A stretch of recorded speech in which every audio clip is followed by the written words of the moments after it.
Hey everybody, I'm Seth Rudetsky here on SiriusXM. Welcome to our Hamilton cast reunion, including our virtual audience of listeners. We are here because Hamilton is finally coming to your house. That is correct. Hamilton was filmed. It is coming to Disney+. It is not the film of Hamilton. It is the Broadway show that was filmed, and now it's coming to Disney+.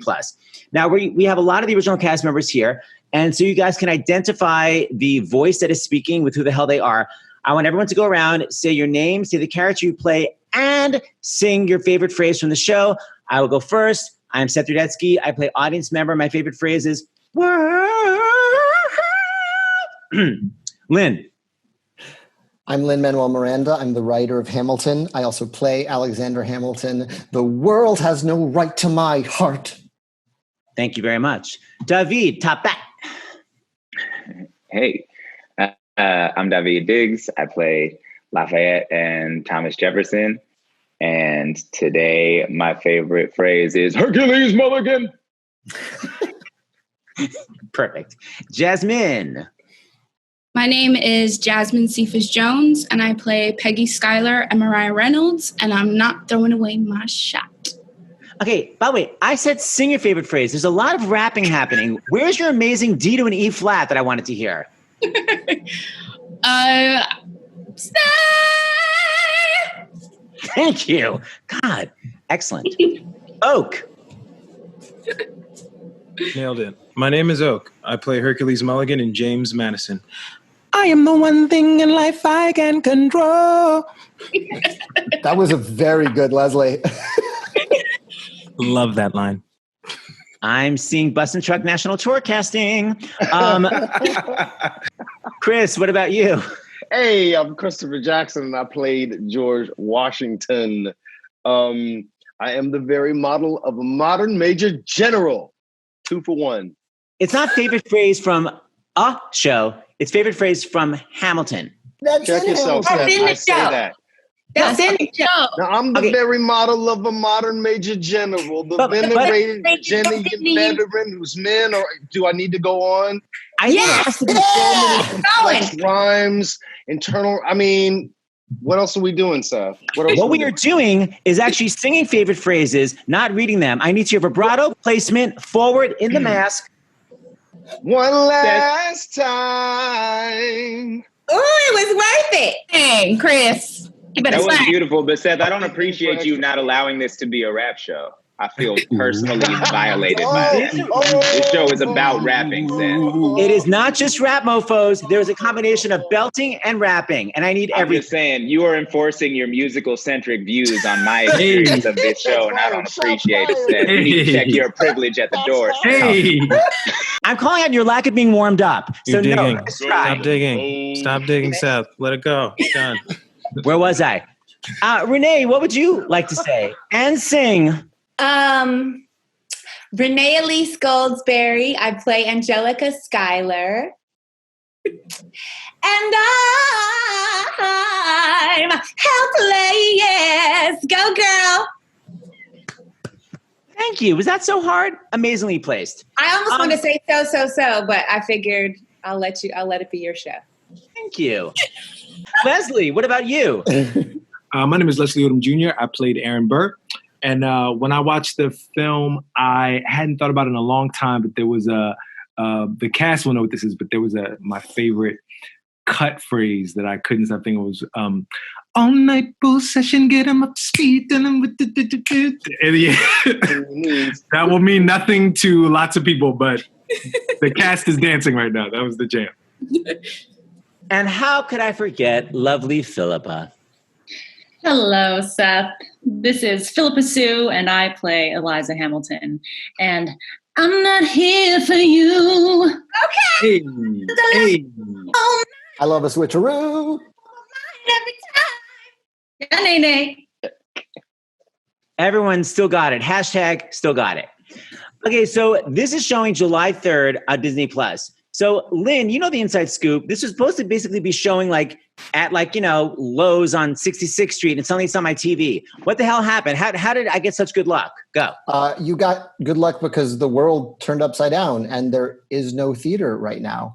And so we had the incredible privilege and luxury of knowing we have this incredible movie version of Hamilton at a time when no one can see Hamilton live and no one can see theater live. So we changed our plans. We just switched it up and said, all right, let's do what we need to do to finish the movie and get it out as soon as possible. And so here we are. Wow. And it's on, by the way, Betty Buckley's birthday and Audra McDonald's birthday. So it's an amazing day for me. Yeah, there are no accidents. Exactly. Okay, so as I'm saying, this is the Broadway show film, but it's not like when someone bootlegs a Broadway show and it's a bizarre wide shot that you can't enjoy. It's like unbelievable camera angles where you basically get to see everything you want to see. So it's the wide shot when you wanted a wide shot. It's like half a stage when you want to see some sassy dance move, and then it's a close up of Renee looking devastated at every single moment. So because I just saw Satisfied, so I was like, oh my God.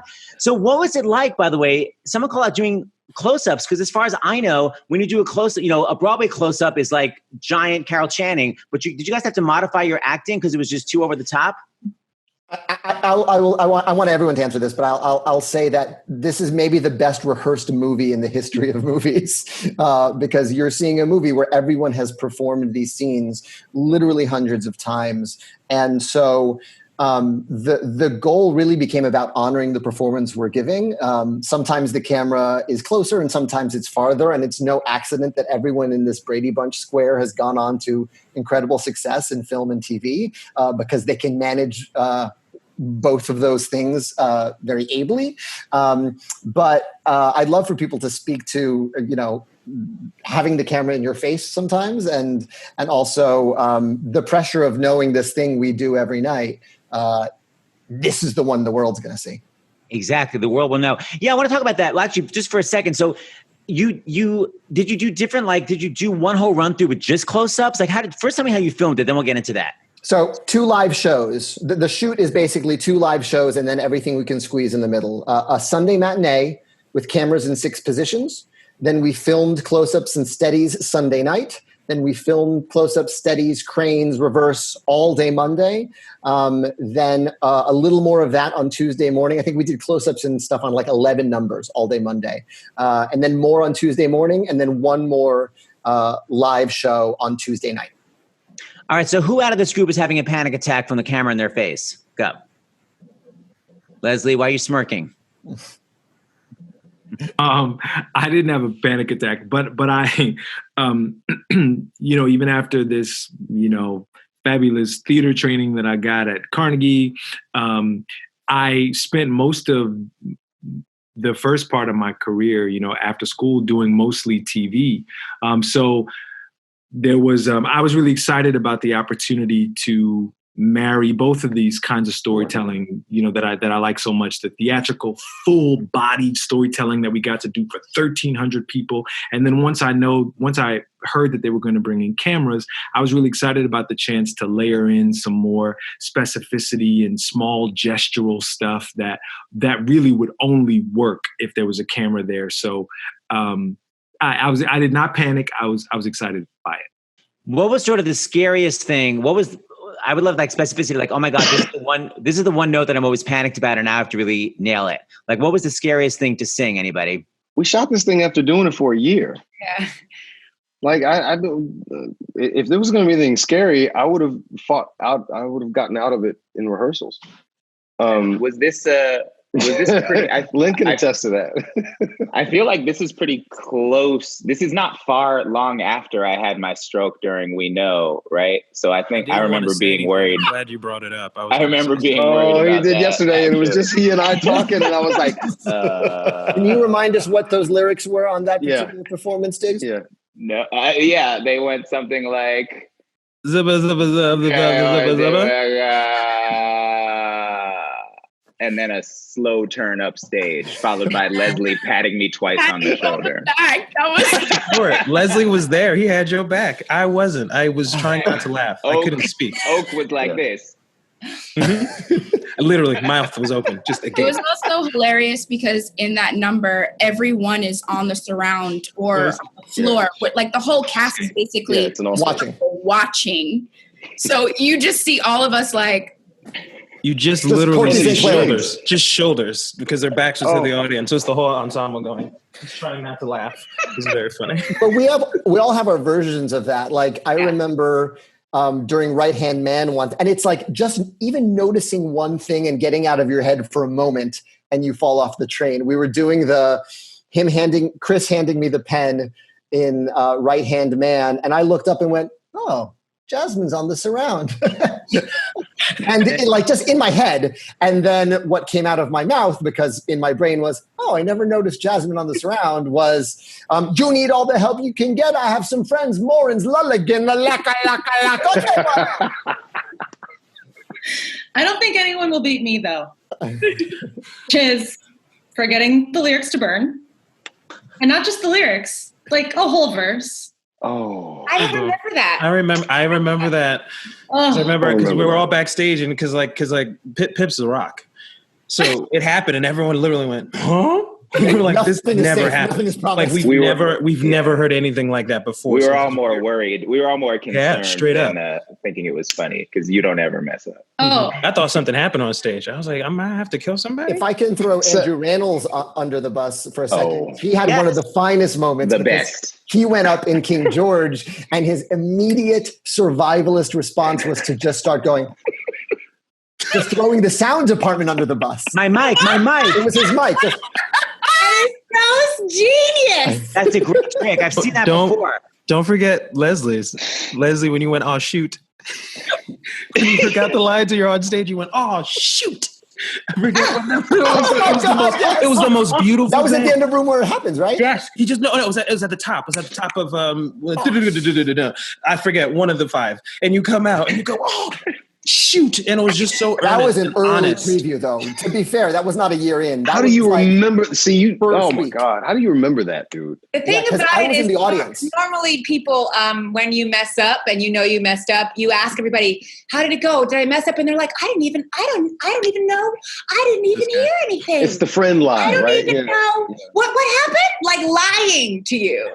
And I feel like one time, because that was always my biggest fear was especially when people had the cast recording. I mean, in the beginning you could make it through, but once everybody knows your words more than you're going to read the tweets about how you fucked up that night. Oh God, yes. And so I feel like I also see Oak after Satisfied while Leslie is singing Wait For It. I'd be up in the surround with Oak. And I was like, oh God, Oak, hoping I get the lie. Did you hear what happened? He was like, yeah, it sucks. Too bad. Move on. Classic. I have a brand. Move on. Seth, to bring it back to your original question, I think we also knew that we had a lot of different takes, a lot of different bites of the apple when we were filming. So it didn't feel like it was, if these stories don't tell you that there's enough pressure just not to like mess up in front of your friends, because you will be just roasted completely and feel horrible, that's pressure enough. That's, you'll be laughed at for 3 days. I still remember Daniel Watts rolling in the wings because I messed up a lyric, literally rolling over and over and over and over and over. Maybe he was on fire. Stop, drop, and No, roll. he wasn't on fire. He was pointing at me and laughing hysterically, but just with the mute button on. And it carried on through the rest of the show. And and there's no way to feel good about it. All right, so kids, we actually have a song from Hamilton where they actually remember all the lyrics. Let's listen to how it should sound. Hit it. Well, the word got around, they said this kid is insane, man. Took up a collection just to send him to the mainland. Get your education, don't forget from whence you came. And the world's gonna know your name. What's your name, man? Alexander Hamilton. My name is Alexander Hamilton. And there's a million things I haven't done. But just you wait, just you wait. When he was 10, his father split full of it, debt-ridden. 2 years later, see Alex and his mother bedridden, half dead, sitting in their own sick, the scientific. And Alex got better, but his mother went quack. Hey, everybody, it's Seth Rudetsky back with the fabulous Broadway cast of Hamilton, because They are coming to Disney Plus on July 3rd. By the way, that's a technique of my mother, so no one ever interrupts her. She's like, when your father left me, he told me he would never come back because, and then you never can actually get a word in. Anyway, that's not my point. Try it. So we are being joined by an actual virtual listener. We have a question from Emma, I want to say Banze, and she's from Atlanta, Georgia. So Emma's here. Instead of Atlanta, I also want to say Hotlanta. Hi, Emma. How do you pronounce your last name? It's Fancy. That was very close. Fancy. Rhymes with fancy. Emma, what is your question for this fabulous cast? Do you have a specific person you want to ask it to? No, this question is for anyone. So I was wondering, what is the coolest thing you learned about your character's life or made up, and how did you incorporate that into your performance? Well, I know for each character, there are different things. One character, the coolest thing that I learned was that Hercules Mulligan's actually had a slave named Cato who did a lot of the spy work for him. And that was just knowledge I had for myself. And then for James Madison, it was interesting. He did not believe in campaigning. He found it odd. When he was running, he did not understand why people campaigned. He felt like the merit of what he's saying was enough. And he didn't have to go to cities to try to convince people. And that really helped in terms of creating that reserved atmosphere for him, where he doesn't need to show too much. He's not too flashy. He trusts in the merit of his word. So he doesn't have to say too many words. So that's how I incorporated him in James Madison. Namaste. Anyone else do actual research on the character? Anybody? I mean, for me, it's bound up in the inspiration for the show itself. You know, I think Ron Chernow in his biography really keyed in on Hamilton's relentlessness.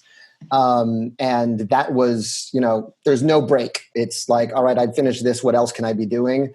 That reminded me a lot of my dad. I'm basically playing a combination of my dad and Andy Blankenbuehler are the two most relentless people I know. And I'm actually way more relaxed than Hamilton. But that's who I drew on because that's what sort of comes off of every page in the biography. Hold on. Lynn, you're more relaxed than Hamilton. Why don't you just, for funsies, tell us how many projects you're working on right now? Go. No, thanks. Thank you. Such complete denial. Chris Jackson, what about you? Because we all think of George Washington basically just wooden teeth and an apple tree. What did you learn about him that you incorporated? He didn't have wooden teeth. He had real human teeth that were fashioned into dentures. And it was disgusting and barbaric. So the idea that he walked around pissed off all the time suited me fine, but that was the main cause of it. I'm sure he had a constant headache and he didn't like talking with his mouth open, which must have been weird too. He was a really dynamic cat, but just when you have a life that's sort of defined by loss, right, and you're just trying to outrun it, that was kind of I think the engine that kept him going. And being so sort of mediocre at so many things but he kept throwing paint at the wall until he figured it out, until it started to make sense, which was really, really interesting. Washington didn't have to do too much because he was surrounded by brilliant people. And that for me is the corollary for the show. Just hold the water and watch Lynn and Leslie and David and Oak and the wonderful ladies do the heavy lifting. I learned at some point that Angelica and Thomas Jefferson had like an actual, I mean, did they or didn't they? But like she was in his ear quite a bit and influenced a lot of his decision making. And so I just used that as an opportunity to make like advances towards Renee anytime we were next to each other on stage. We actually had a cut lyric about that, of Jefferson sort of surprising Hamilton by being like, "Oh, tell Angelica I said what's up," because they used to write each other. Yes, I loved that. I just used that as an opportunity to, flirt with whoever was standing near me on stage. I love that that the pistol that was used in when Philip Schuyler was killed in that duel belonged to Angelica's husband, John Barker Church, and so. I wish I could say that I used that in my moment during the Reynolds pamphlet. I didn't ever really connect it at the time, but it would have been a good idea to use in that line in the Reynolds pamphlet that Pippa just sang for us. you know, and you came to my house and took my husband's pistol. You know what I'm saying? Like something would have, that would have been lovely to be informed by it. But they were so incestuous. There were so many connections in this group of people. It's fun to think about. Jasmine, what about you? About either of your characters? Were they both high belters in real life? No,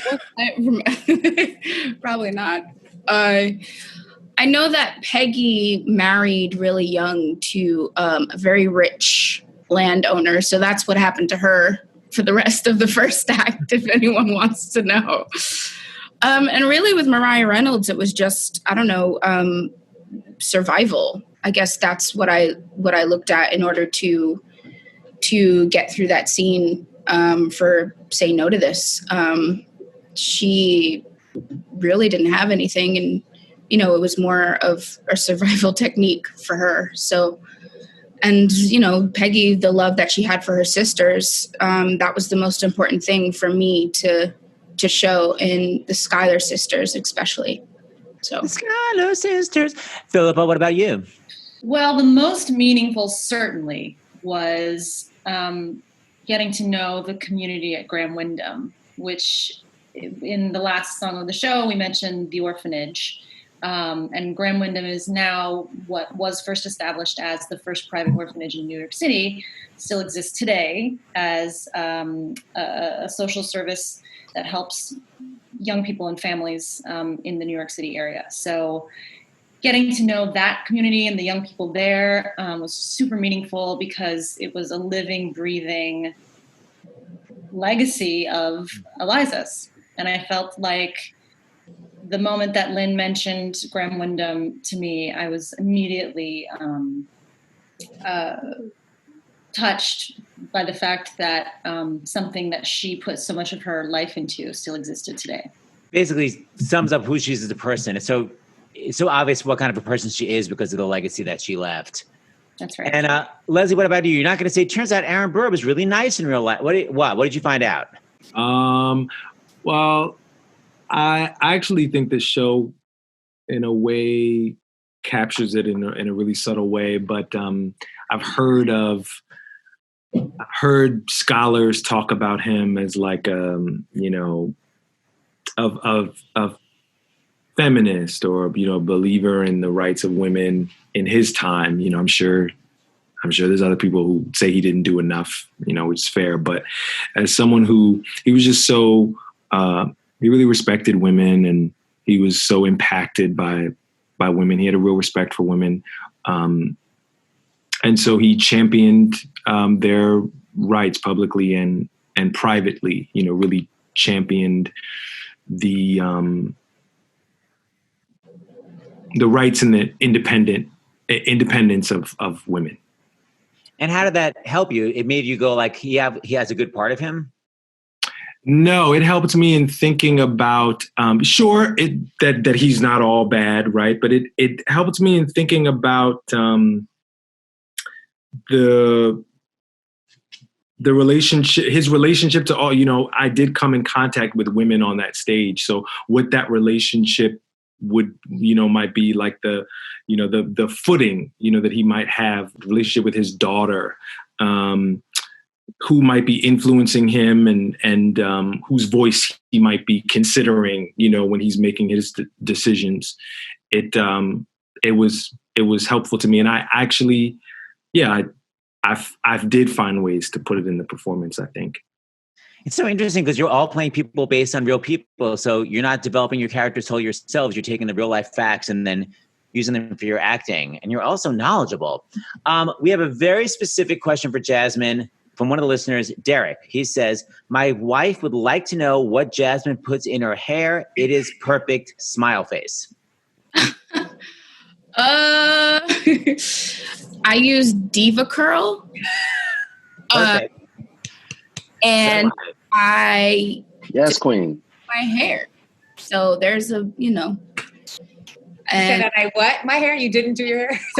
I diffuse it. Oh. The blow dryer. Thing on the end with the thing, the little bell looking thing. Yes. You gotta moisturize and put some oil in there. So You're so good at everything. By the way, did it show up, the blow dryer you left at my house? Yes. Had to mail her blow. She stayed at our house for a month, and then I had to mail the most expensive blow dryer in the world back. That thing is so nice. I used it once. It is incredible. It is fantastic. All right, so Diva Curl, if you're listening, sponsorship. Jasmine is available for sponsorship. Okay, let's cut to an amazing song from Hamilton, please. For you guys to get all excited about July 3rd on Disney Plus, and hit it. We'll put it in post. What the hell? Oh, wow, live. Yes. All right, that's what I'm talking about. Now everyone give it up for the maid of honor, Angelica Schuyler. A toast to the groom, To the groom, to the groom, to the groom, to the bride, to the bride. from your sister, Angelica, who's always by your side, to your union, to the revolution. and the hope that you provide. You provide. May you always be satisfied.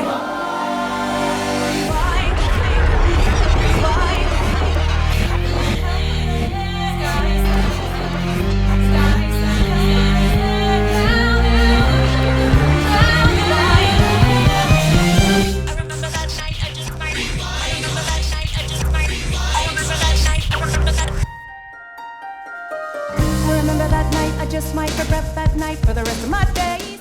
And we are back with the amazing Hamilton stars, because Hamilton is coming to Disney Plus on July 3rd. It is not the film version. It is the filmed version of the Broadway show with the original cast. So Lynn was saying that because there's no theaters happening anywhere, they decided to air it July 3rd. But what's amazing is how it's literally now coincided with world events. And now we have these amazing civil rights protests all over the world. Like the juxtaposition is so perfect. So how do you guys feel about Hamilton airing right when this major world turn is happening? Everything happens for a reason. Like Lynn said, there are no accidents, and we are constantly discovering how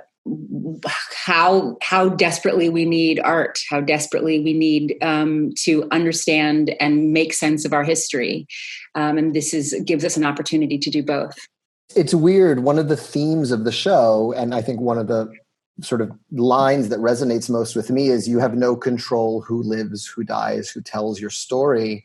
And the way in which Hamilton, even just as a piece of theater that only a few people are able to see at a time, has entered the popular discourse, swings both ways. You know, I'm humbled and grateful when I see history has its eyes on you on placards at a Black Lives Matter rally, or at a protest.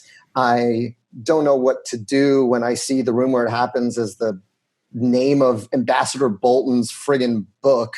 And, you know, so like shows aren't immune from that either, you know, and this is a snapshot of this show at this moment, almost 4 years to the day from when we filmed it. I think there's a serendipity in that.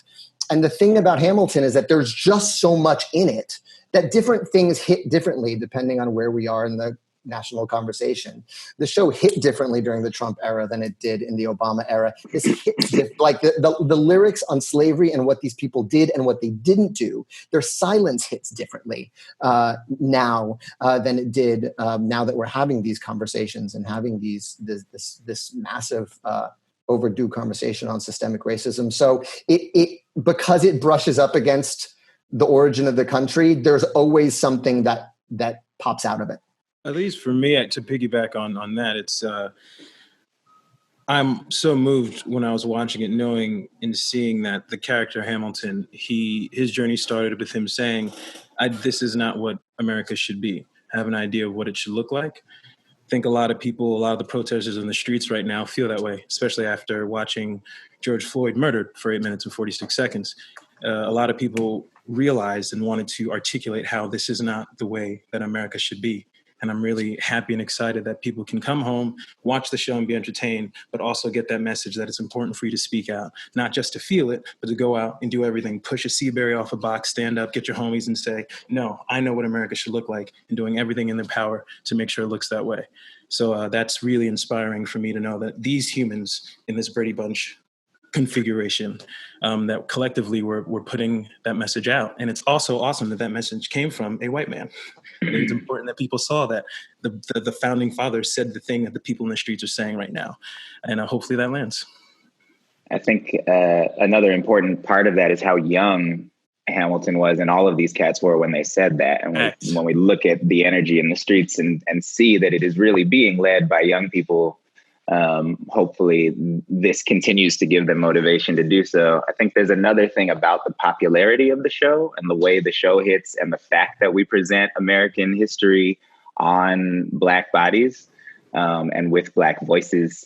And I think if you appreciate that, it implies a certain amount of accountability that you have to hold your country to then.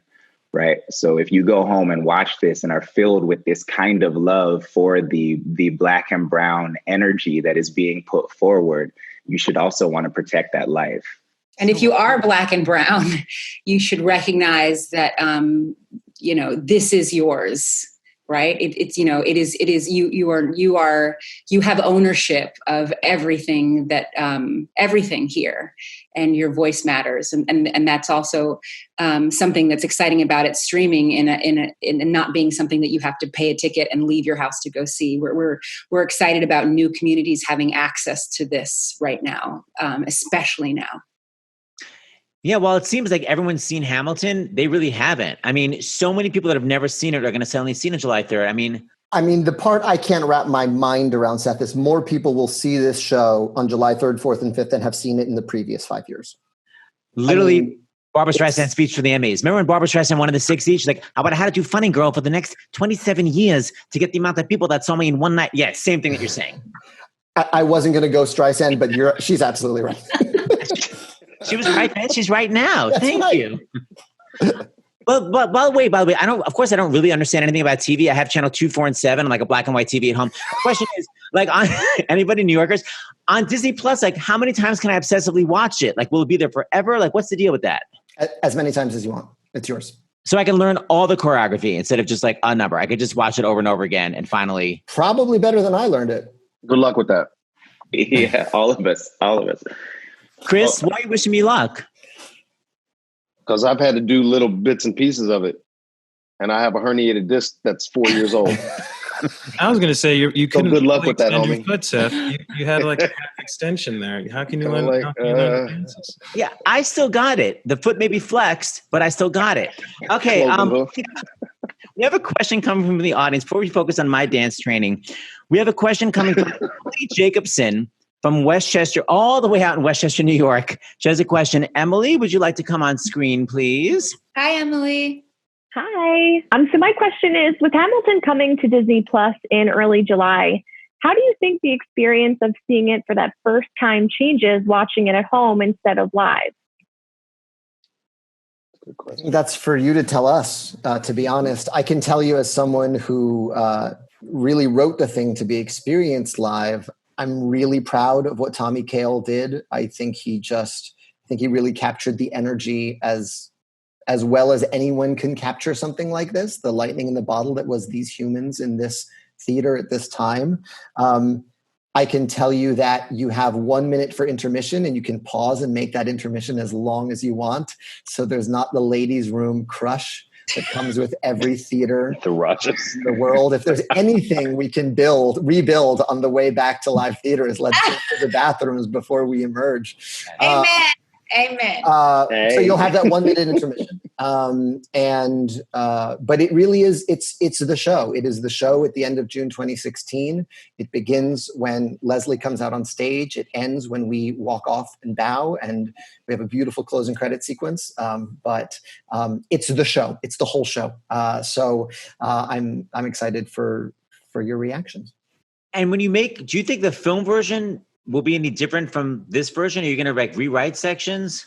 I'm not thinking about the film version because it's such a gift that the thing I spent 6 years writing is a movie. Like Seth is trying to scoop you. That's all. I feel like I hacked. Like I feel like we hacked the system in that our show is a beautiful movie now, and so maybe someone will try to make a more like traditional cinematic translation, but those are always translations.